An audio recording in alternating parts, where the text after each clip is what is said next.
नमस्कार। भारत की बात में मैं भारत कवि रत्न आपका स्वागत करता हूं। दोस्तों, मन की बात में हमारे देश के प्रधानमंत्री नरेंद्र मोदी जी ने कहा था, सच्चा योद्धा वही है जो आपदा को अवसर में बदल दे। और नदी के किनारे खड़े होकर लहरें गिनने वाला कभी नदी पार नहीं कर सकता। नदी पार करनी हो तो उसके लिए आपको उतरना पड़ता है नदी में। और इन दिनों कोरोना ने वही हाल किया हुआ है। पूरी दुनिया डरी, सहमी और घबराई हुई है। सारी दुनिया पर इस वक्त एक ही छाया है और वो है मौत की छाया। लाखों लोग इस कोरोना के मुंह में जा चुके हैं। ये कोरोना नहीं, ये इस वक्त काल बना हुआ है।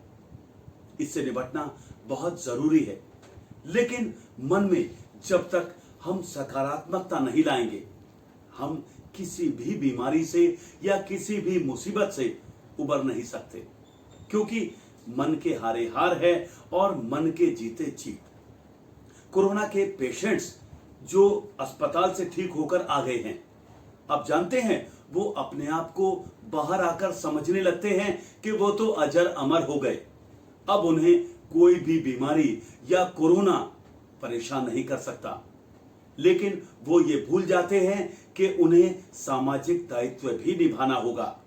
क्योंकि समाज में अगर वो खुलेआम लापरवाही से घूमेंगे तो बहुत से लोगों को हो सकता है वो एक तो असावधान कर दें और दूसरा लोगों को परेशान भी कर सकते हैं। हेलो फ्रेंड्स, मैं डॉक्टर राजेश गुप्ता, एक जनरल सर्जन। मैं आज आप लोग को आज की जो परिस्थिति है कोरोना की, उसके लिए कुछ कहने आया हूँ। हम डॉक्टर्स बहुत मेहनत से काम कर रहे हैं। हम अपने जान पर खेलकर आप लोगों को बचाने की कोशिश कर रहे हैं। आप लोगों से रिक्वेस्ट है कि आप लोग भी हमारा इसमें सहयोग दीजिए। जहाँ तक हो सके सोशल डिस्टेंसिंग का पालन करिए, मास्क के बगैर बाहर मत निकलिए, जहाँ तक हो सके घर में रहने की कोशिश करिए। हम लोग जब कोविड पेशेंट देखते हैं तो हम लोग पीपी किट का इस्तेमाल करते हैं। उस पीपी किट को पहनने के बाद जो हम लोग की हालत होती है वो हम ही समझ सकते हैं। ये बहुत त्रासदी वाला समय होता है। हम उस वक्त न कुछ खा सकते हैं, न पी सकते हैं, न अपने वॉशरूम जा सकते हैं। तो प्लीज़ कृपया करके आप लोगों से रिक्वेस्ट है कि आप लोग हमारे सहयोग दीजिए। दोस्तों, 24 घंटे घर की चार दीवारी में बंद रहना, वो भी बाकायदा अनुशासन के साथ, वो आसान नहीं है। ऐसे में दिमाग में कई तरह के विचार आते हैं और दिमाग जब सोचने पर आता है तो जमीन और आसमान एक कर देता है। और ऐसे में दिमाग में आता है डिप्रेशन, जिससे दिमाग खाली हो जाता है। और कहते हैं खाली दिमाग शैतान का घर। तो ऐसे डिप्रेशन से कैसे बचा जाए, उसके लिए हमारे साथ हैं रेलवे विभाग के वरिष्ठ रिटायर अधिकारी गोपाल दत्त शर्मा। कुछ लोग आर्ट एंड क्राफ्ट की बड़ी हसरत लिए हुए थे मन में कि कभी फुर्सत मिली तो करेंगे। बहुत अच्छी अच्छी पेंटिंग्स बना रहे हैं। कोई मिट्टी कुट्टी का सामान बना रहा है, कोई मिट्टी से ही मूर्तियां बना रहा है, कोई लकड़ी से मूर्तियां बना रहा है। और कुछ लोग विज्ञान की साधना में लगे हुए हैं कि अलग अलग वैज्ञानिक तथ्यों के बारे में जानकारी लेना और घर में ही प्रयोग कर करके देखना। ये बहुत ही अच्छी बात है। परंतु कुछ लोग जो केवल बैठे हुए हैं और टीवी देख रहे हैं, उनको मेरी सलाह है कि थोड़ा सा अपने मन को ऐसे कामों में लगाएं जिसमें क्रियात्मकता हो। उससे आपके मस्तिष्क का विकास भी होगा और आपको विषाद जैसी चीज़ नहीं आ पाएगी। विषाद बहुत खतरनाक चीज़ है। मैं बताऊं, जो गीता में कहा है कि मनुष्य का दिमाग उसका सबसे बड़ा मित्र होता है और उसका दिमाग ही उसका सबसे बड़ा शत्रु है। और विषादग्रस्त दिमाग जो होता है वो आदमी का शत्रु हो जाता है। वो आदमी को नीचे नीचे नीचे गिराता रहता है और अंत में उसको रुग्ण कर देता है, रोगी बना देता है, और शरीर से और आत्मा से और दिमाग से रोगी बना देता है। दोस्तों, पिछले कई दिनों से दुनिया के किसी भी देश से पॉल्यूशन बढ़ने की कोई खबर नहीं आ रही। कल तक जो देश पॉल्यूशन बढ़ने की चिंता गले में लटकाए घुमा करते थे, अब वो इस बात को लेकर निश्चिंत हैं कि उनके देश में पॉल्यूशन है। आलम यह है कि जो नदियां कभी हजारों करोड़ के फंड खाकर भी साफ सुथरी नहीं हुई थी, जो ऑक्सीजन का लेवल हवा में खोजने से भी नहीं मिलता था, अब वो अपने पूरे लेवल पर है। और ये सब कर दिखाया है कोविड-19 वायरस ने। जी हां, 0.85 एटोग्राम वजन के इस वायरस ने दुनिया में पॉल्यूशन को एकदम हरा दिया है। हमारे भारत की संस्कृति का आयुर्वेद, जिसको कि षड्यंत्र के तहत नष्ट करने का प्रयास किया गया था, वो पुनः जीवित हो रहा है।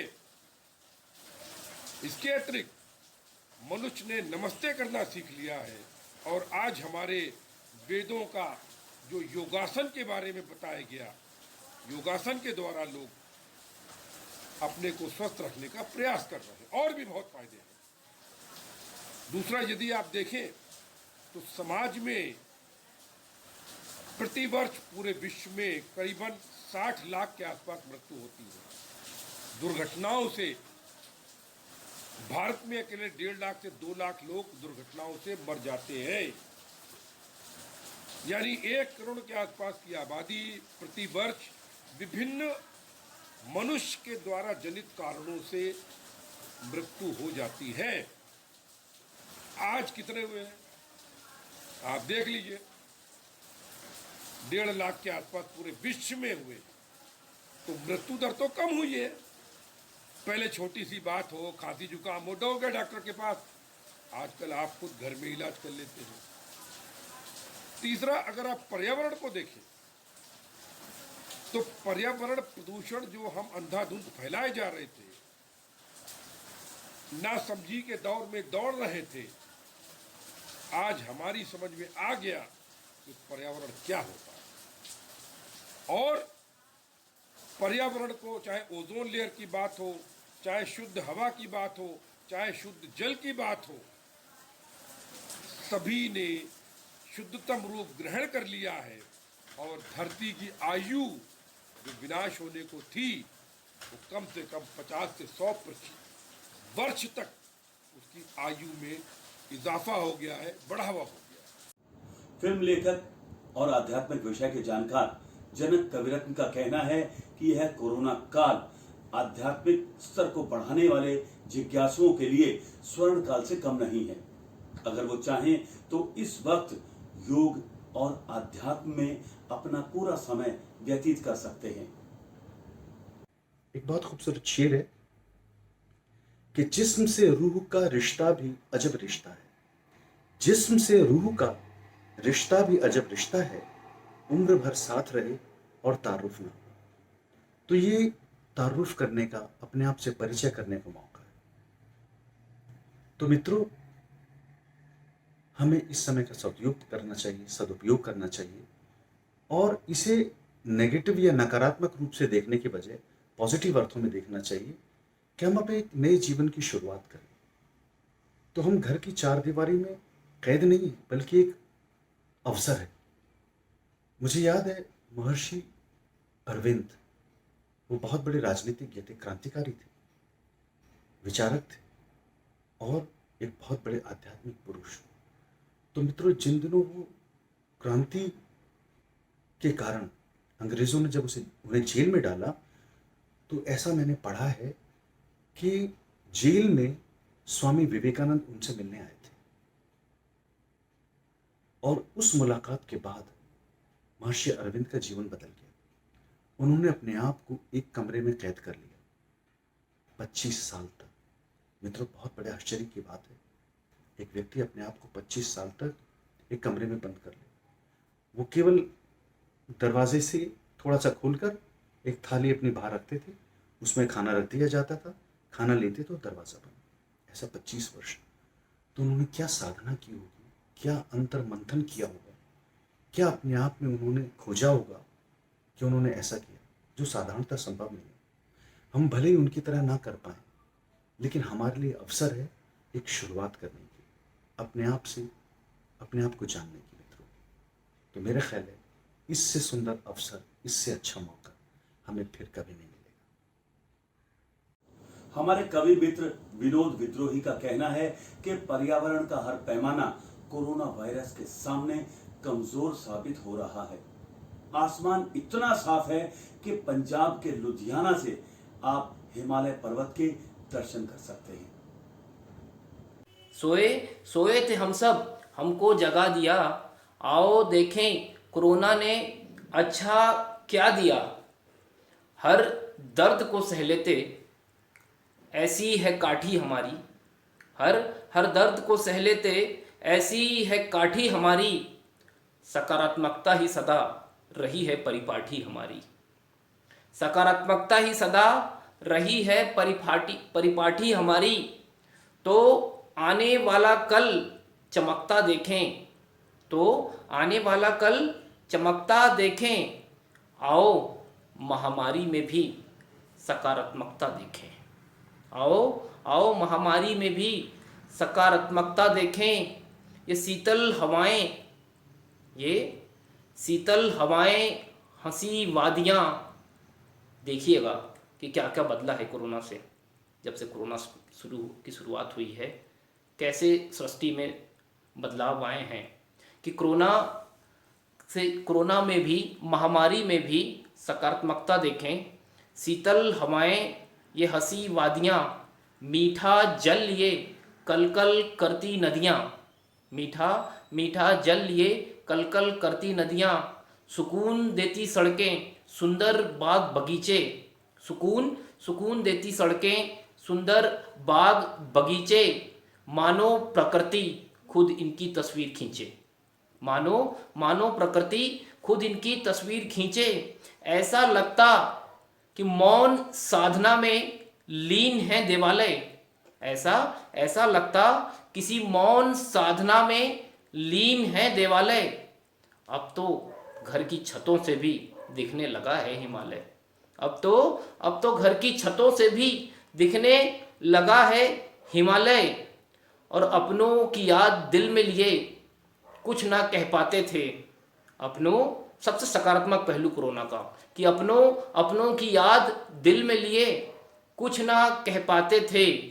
सोचो कोरोना ना होता तो इतने दिन हम घर पर रह पाते थे। सोचो कोरोना ना होता तो क्या इतने दिन हम घर पे रह पाते थे। और माना कि हमें कुछ शिकायत है, कुछ गिला भी है, माना कि कुछ शिकायत है और कुछ गिला भी है। पर दिल से सोचो दोस्तों बहुत कुछ मिला भी है, पर दिल से सोचो दोस्तों बहुत कुछ मिला भी है। तो दोस्तों, कोरोना से बचने का हर उपाय अपनाएं। जो पीड़ित हैं उन्हें प्यार और हौसला दें। आज के लिए इतना ही। अपने दोस्त भारत कविरत्न को दे आज्ञा और देखते रहें भारत की बात। नमस्कार।